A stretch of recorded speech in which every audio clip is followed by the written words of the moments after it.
What's up mga ka-greeners? Another kaganapan na naman sa ating garden.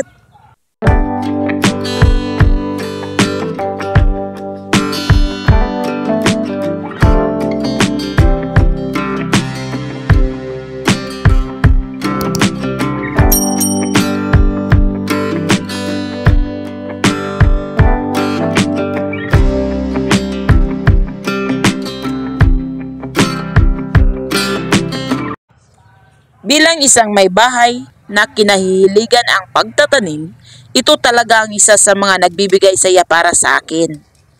Makikita mo lang na tumubo ang iyong mga tanim at dumating ang ganitong panahon kung saan tayo ay mangunguha o mag-aani ng sariwang gulay na ating mga tanim.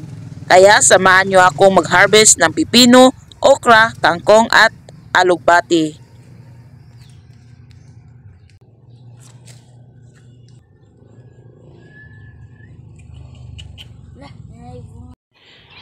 Hi, good morning mga ka-greeners. Mag-harvest na tayo ng ating pipino dahil parang matured na ito. At para magamit na din natin.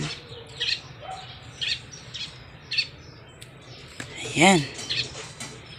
Yes. May na-harvest na tayo. Ito yung pangalawa.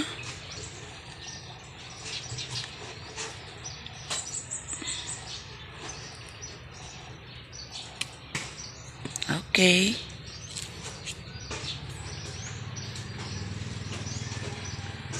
Yung iba.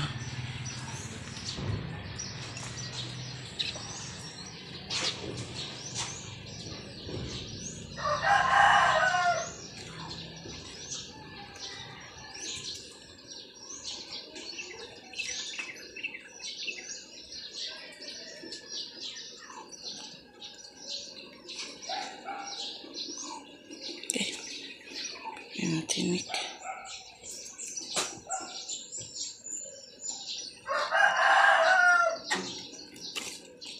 Yan. Bukod sa presko ang ating kinakain, ay nakatipid na rin tayo sa ibang bilihin. Kaya ano pa ang hinihintay nyo mga ka-greeners?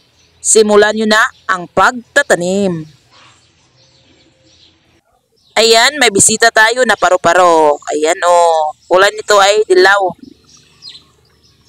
Ayan. Buti na lang may mga dumadalaw dito sa aking garden. At, ayan na ang ating kangkong. Masarap kaya itong kangkong. Alam nyo ba na maraming mga bitaminang makukuha ng kangkong?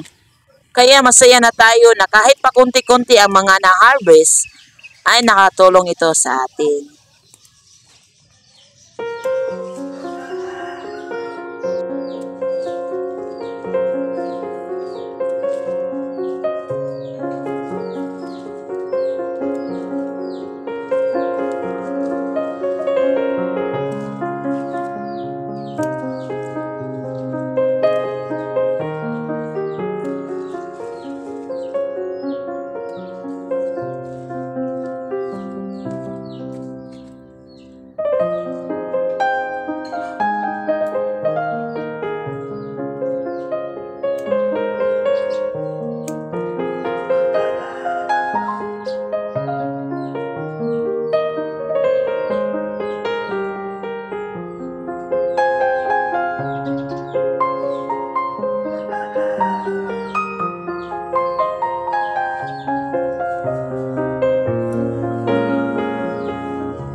ito yung mga na-harvest natin.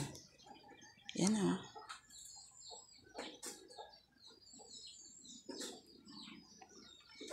Kahit papaano ay napasaya tayo dito. Yan.